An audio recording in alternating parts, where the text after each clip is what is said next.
Coogs House. It appears the Houston Cougars might have lost in the transfer portal.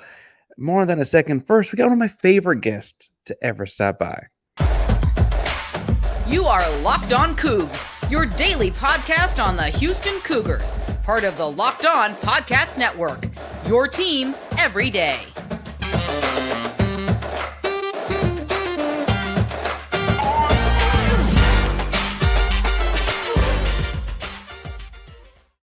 Welcome to Locked On Coogs, today the podcast about your Houston Cougars. I'm your host, Houston-born teacher and coach Parker Ainsworth, and whether you're a Houston fan or just a hater who came to stop by, thank you for making Locked On Coogs your first listen of the day. And if you want to make sure join the conversation and you don't know what to say, tell us if you're the kind of person that remembers their dreams. It's going to make more sense in a second, I promise. But we have a fun show for you today, brought to you by FanDuel. One of my favorite guests, Mirin Fader, is going to be joining us in just a second. We also have to talk about Sam Brown transferring into the transfer portal and possible replacements for him. So a jam-packed episode here, to say the least. Let's jump on in with Mirin to talk about the latest. Today, we're bringing on Mirin Fader to tell us about her new book, Dream, The Life and Legacy of Hakeem Olajuwon. So, Mirin, I'll ask you the question of the day. Are you the kind of person who remembers dreams? Sometimes I am. Do you have a weird one you can tell us at all? I'm always like escaping something. I don't know. I feel like there's a deep meaning to that. What does that mean? I don't know what it means, but there's going to be a deep meaning to that one. Mirin Fader, New York Times bestseller, a Giannis the Improbable Rise NBA MVP. Also works for The Ringer, Bleacher Report in the past. Several different times been in Best American Sports Writing. You are writing the next big book on Hakeem Olajuwon. I don't know if there is a book like this on Hakeem Olajuwon. It's called Dream, The Life and Legacy of Hakeem Olajuwon. And first of all, pre-orders are live. Link in the show notes right now. Click on it while you're listening. Pre-orders help Mirin. Pre-orders help you. They get you the book. They help everybody involved. But Mirin, I got to ask, as a California girl, why Hakeem? Yeah, well, first of all, thank you for having me and thank you for the super kind introduction. I think to your first point, there just hasn't been much of anything on him. It's so shocking. You and all your listeners know how incredible he was, what an icon he was, what a pioneer he was. But, it was my opinion that I just don't think he received a lot of credit for the kind of player and person that he was. And when you're looking to do a book, you're like, okay, what's been done? What hasn't been done? And it was really interesting doing the first book on Giannis and through that reporting, finding out that, Hakeem was somebody that Giannis looked up to. And so it's just kind of always in the back of my mind as like, there's a connection there, right? Like they play similarly, kind of. They are both Nigerian. Like there's very much a link. And so I wanted to do something that featured a player from the past. Giannis was a rare situation in which you're doing a biography on a 26-year-old. That doesn't really happen. So I want to pick somebody that's really lived a life. And, I love doing stories that are about, the person first, the athlete second. And I just cannot think of a more compelling, interesting person than Hakeem. His faith, Islam, what he went through, sort of his transformation, and then, of course, the amazing championship years. So I sort of thought, what if we do like the prequel, honestly, to Giannis? Like, who was the pioneer that set up this amazing world that Giannis and now his counterparts are in, where international players are the norm? This book kind of shows like, hey, Hakeem was the first. He's the pioneer. He is the reason why the modern NBA is what it is today. Oh, absolutely. Obviously, you're not going to have to sell me on him being the first. He's right. The first jersey I own, Mirin. Like, oh my gosh, I love that kind of first. You mentioned both Nigerian, I'd tag in both MVPs, both champions.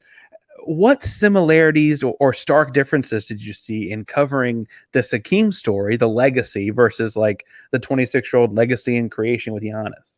It's so fascinating. There's this one quote in the book, which I'll say for the book, but reading it, you would think Giannis said it. It's so eerily similar, like, all his stuff about failure and success and what I can truly judge the meaning of life. Like you would think it was a Giannis quote. Like they are very similar in terms of just humble demeanor, work ethic, private people.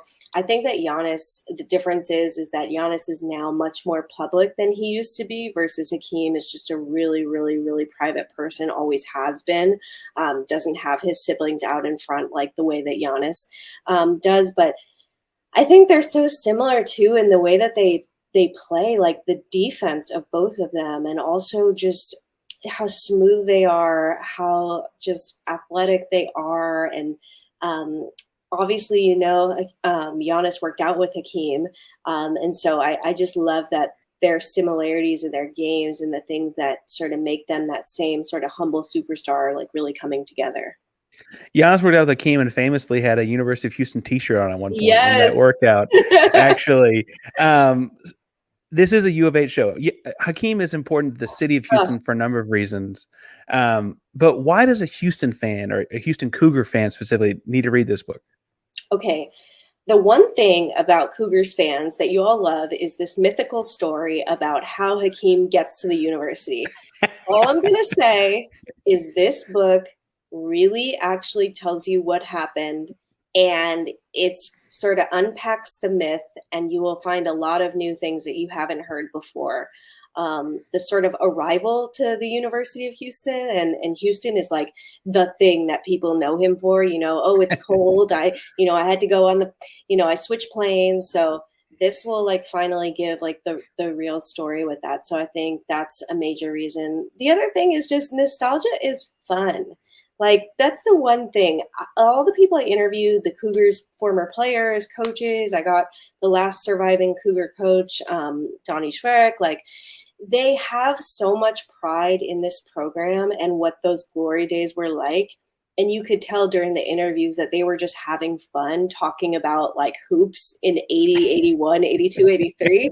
And we'd both forget they were doing an interview. So I think like if you love Cougars hoops and you care about, the history of this team and really like the time too before Phi Slamma Jamma, before it became, this national success, it's really interesting to go back in time. Now, I understand that there's myth to everything. I don't mean to say that it's not, but I do want to pause for a second. You've been to Houston to do a bunch of work over the course of your career. Right. You do it. It does feel hot and humid. Like that part of the story is very real. Okay, that's real. My hair can attest to that. Okay. Yes, we know that's real. All I'm going to say is recruiting myths. That's all I'm going to say. Well, that's intriguing enough to get us all to come out. Don't get me in trouble, Parker. I'm not. That's but you can pre-order the book and read the myth busting yourself. Yeah. You can read it in a bunch of different stores. But Mirin, where would you send people to pre-order this book? Where do you want people to find it? Because again, it helps you, it helps us, it helps everybody involved. Yeah, thank you so much for that. Anywhere that you buy books. So of course I'm going to encourage independent bookstores. So wherever your favorite bookstores are in Houston or Texas or Dallas, wherever, definitely go there. Of course, Amazon. I will not hate you if you go to Amazon. I totally get it. It's one click. I do know that there is a deal with Barnes & Noble this week as far as discounts. So if you want to get the book slightly cheaper, Barnes & Noble is your best bet.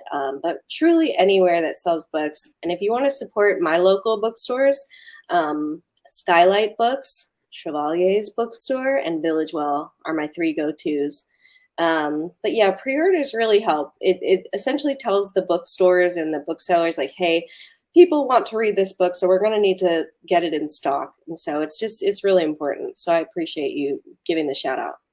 It helps you on your end, but it also makes sure it guarantees people get a copy. Like that, Yes. like because like you're saying, like bookstores are, unfortunately they're not the booming business they used to be. Exactly. Like make sure you get one. So pre-order the book right now. Go make sure you get one.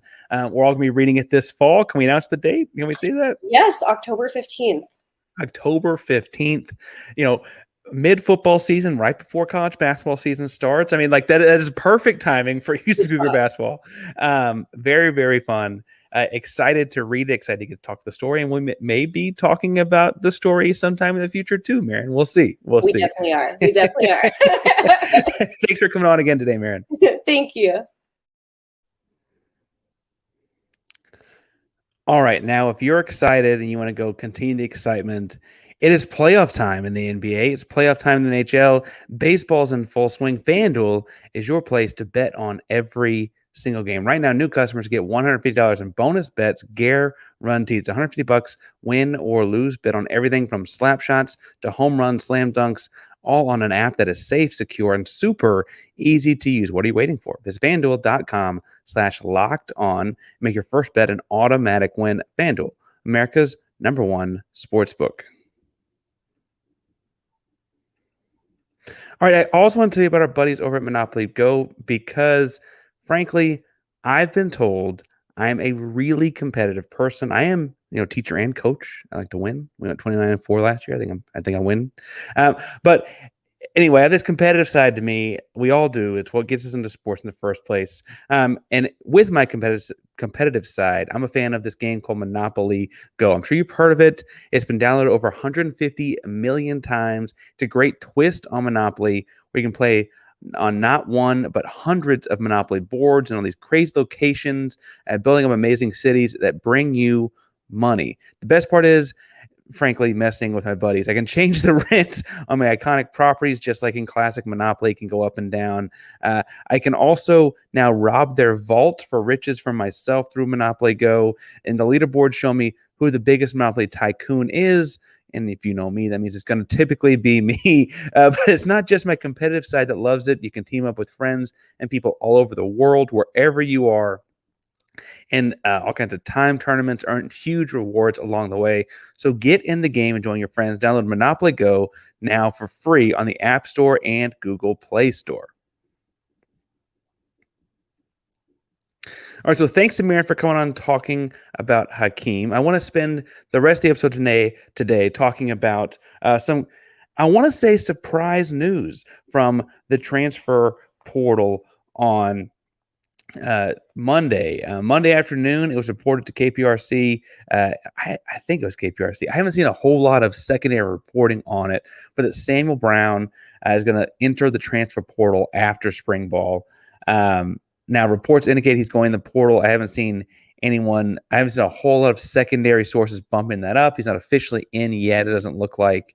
But I will say that there also are not a bunch of resources out there turning it down. Sam Brown has not taken to social media to turn it down by any stretch or anything like that.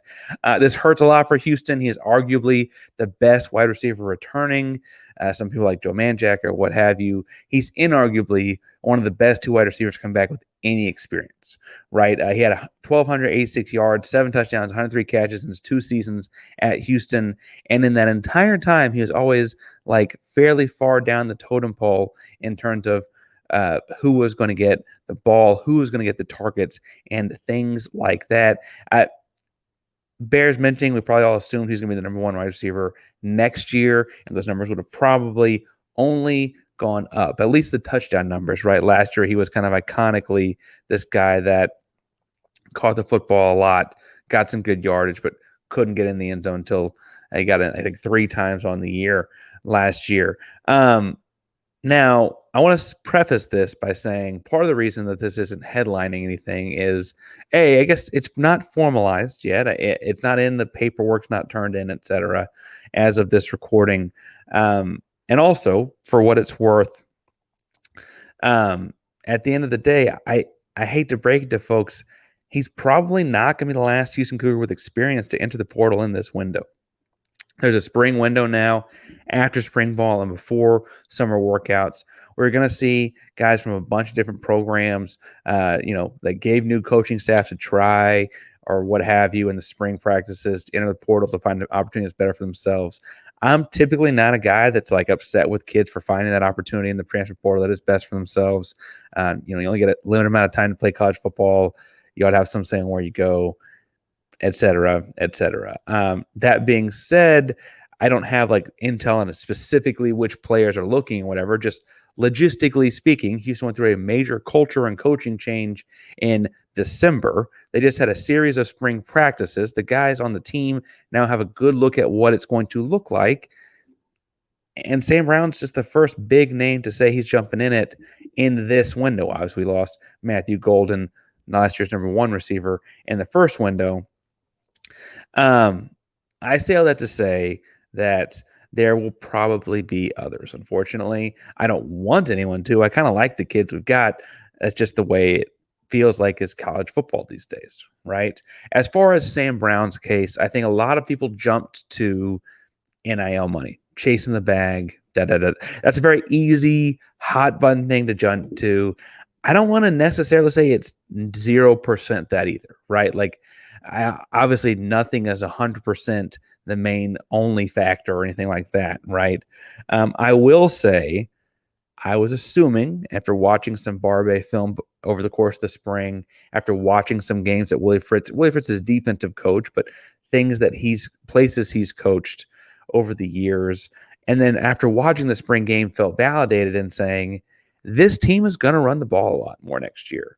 This team's going to run the ball very well, I would argue, next year. Even a lot of their passing in the spring game on Saturday was off of RPO reads where the run is clearly the first read, right? Then you factor in that, we're hoping to see Donovan Smith back to that power runner he was at Texas Tech, makes him a true dual threat guy. Zion Chris, his backup, is a clear dual threat guy. Shoot, Caleb McMichael is probably the third string guy, it looks like, and he had some wheels on him too. You see a lot of running game happening with Houston Cougars, I guess what I'm trying to say, right? And if you're a wide receiver, if you've got, a season or two left in college football, I don't know that if you're trying to show off what you can do for the pros, you want to be in a system where you may be catching 5 or 6 balls or 5 or 6 targets at that rate a game. I kind of understand it from that standpoint. I wish it weren't happening. Sammy, I wish if you could hear me out, I could talk you into all the pros and cons of staying. I think there's a lot more pros. I will say, though, that as a wide receiver, this offense is not as friendly as the one folks signed up for, then we're signing up to play for Dana Holgorsen. Now, I understand that logistically and in the way it actually played out, Holgorsen didn't run that air raid system in the same kind of, throwing the ball 50, 60 times per game or whatever, anything like that in recent memory, especially not, Sam Brown was here, right? But I think we signed up for Holgorsen. You knew he was a guy that could get guys open. Remember how many different times we hit the mesh concept across against University of Texas, right? Like Houston finds ways to scheme guys open at the wide receiver position. Dana was always able to get receivers into Houston on that recruit pitch, right? The guard's kind of changing. The culture is changing. This team's going to be a little bit grimier, dirtier, and that includes running the ball more. Now, that doesn't mean there aren't going to be any wide receivers. Frankly, guys in the wide receiver spots can make great plays out of this RPO stuff because the defense has to be concerned with the run. That's why I actually think that had Sam talked anyway, I think from a playing perspective, being the number one receiver is actually a really good thing because you're going to get treated less, with less double teams and stuff than other number one receivers, right? Because of the attention the run game gets. But I digress. Sam Brown, it appears, is heading into the transfer portal. Again, we'll confirm it when it's confirmed, but right now it really does look like that is where things are headed. In the final segment, I want to start spitballing ideas I've got about replacements, including if they even do it. But first, as Houston's putting together their roster, you're probably looking to put together a roster for your small business as well. And when you're hiring for your small business, you want to find quality professionals that are right for your role. That's why you have to check out LinkedIn Jobs. LinkedIn Jobs has the tools you need to help find the right professionals for your team faster and for free. LinkedIn is not just a job board. LinkedIn helps you hire professionals you can't find anywhere else, even those who are actively searching for new jobs but might be open to the perfect role in a given month. Over 70% of LinkedIn users are not using other leading job sites. You got access to a whole different group of people. If you're not looking at LinkedIn, you're simply not looking at the right place. LinkedIn knows that small business owners are wearing a bunch of different hats and might not have the time and resources to hire. So LinkedIn is constantly finding ways to make the process easier. Post your job for free at linkedin.com/lockedoncollege. LinkedIn.com/lockedoncollege today.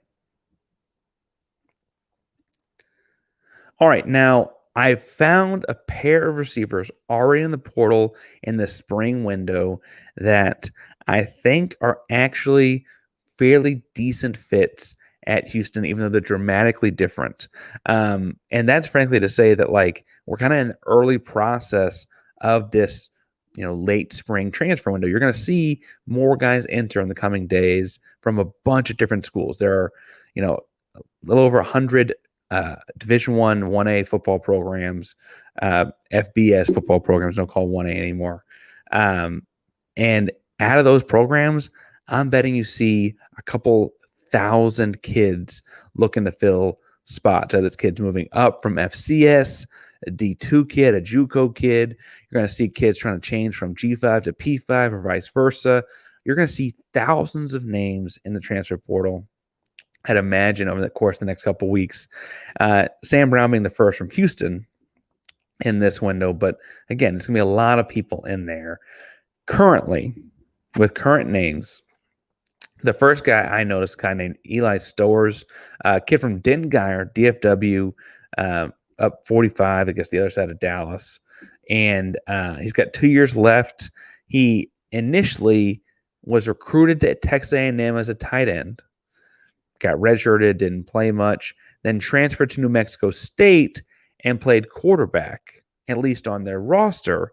But then statistically, he had 35 catches for 366 yards and 2 touchdowns. So he eventually does switch back to being a pass catcher. He's leaned down some to 6'4", 215. He's a frankly good-looking athlete at that. He just entered the portal last week. He's looking, I'd imagine, if he's going to concede that he's a pass catcher. This is me, hypothesizing, to get back to the Power 5. He was at A&M as a tight end. I think that makes a lot of sense. And honestly, I think Houston's a great place for him to come do that. As a tight end, he's experienced blocking, experienced pass catching. Houston and the Iman Yagavi system, the Kevin Barbe system, and what we know that Fritz wants to do, even though he's a defensive guy, will typically have like that 11 and 12 personnel. So we'll have one tight end at least, if not one an H-back or 2 tight ends on the field. We saw a lot of that with both Matt Burns and Malik Carr in the spring game. Why not come be a part of that rotation? There's always going to be someone on the field at that position, and we know he can catch the ball. So I think that he makes a lot of sense there. Again, just entered the portal last week. Doesn't have a whole lot of film, admittedly, and I think that that's kind of could work in Houston's favor, right? Almost a diamond in the rough kind of thing. Great frame, great size, great hands. So we'll see what Eli Stowers does. Again, Texas area kid, DFW area kid, state of Texas. I think it makes a lot of sense. Kind of the opposite side of the speed spectrum, opposite side of the size spectrum, opposite side of the wide receiver spectrum is Will Nixon. Will Nixon is 5'11". He's got, if you told me he's 5'10", I'd believe it. He's very stocky build, big biceps and shoulders. He's got a year left. He initially went to Nebraska from Waco Midway High School and then transferred ultimately to Washington last year. Had a lot of team success, obviously. In high school, he was a running back, and he's done a little bit of both in college. 54 rushes, 13 catches for 445 yards last year at Washington. He entered the portal on March 29th, so he's in the same window, although he missed Washington's spring practices and games to join in. I wonder if he fits in kind of the same kind of, he's multi-positional but can play some receiver kind of way.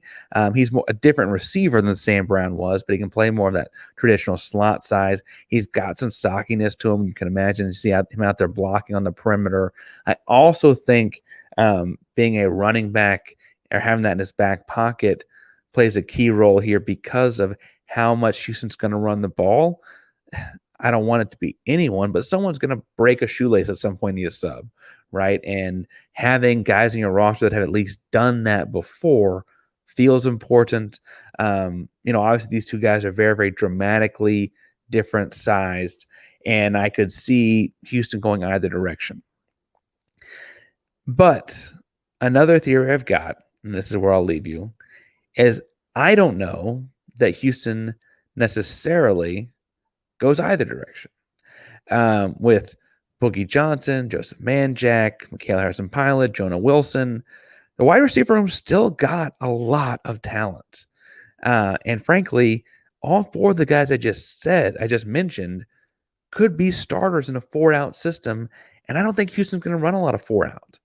And so what I imagine you could argue, and I think it's worth looking at, is where else can you find value in the transfer portal, right? I think you've solidified Donovan as your starter at quarterback. But outside of that, can you find another just high value guy, another, high end G5 guy that had a great spring and is looking to get into the P5?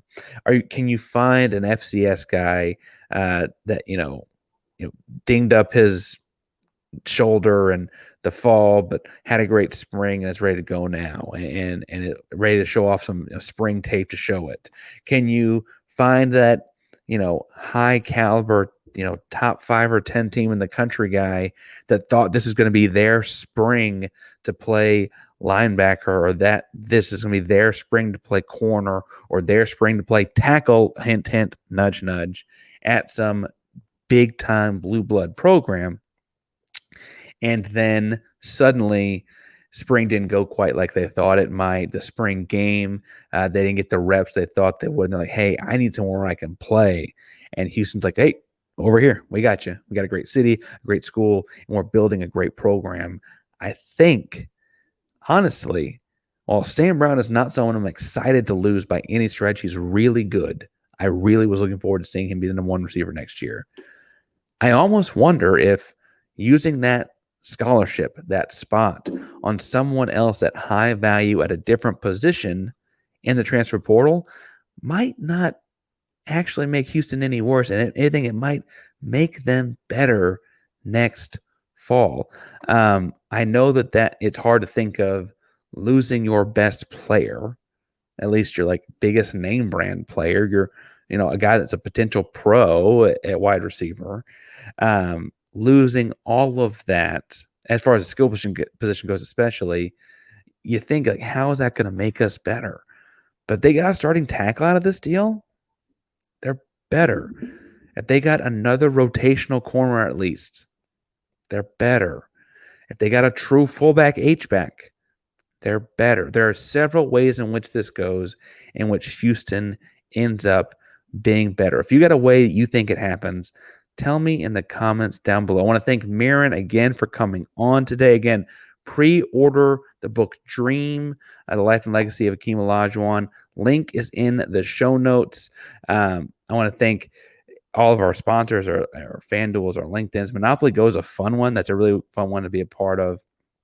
Thank you for waiting around a little bit later in the morning for the show today. I had to make sure we had all the links and stuff put together at the right timing of all that. But again, go get the pre-order the book right now. We'll be talking with Mirin again about it in the fall when it comes out. Locked On Coogs is a proud member of the Locked On Podcast Network. It's your team, our Houston Cougars, with or without Sam Brown, but with Mirin Fader each and every day. Go Coogs.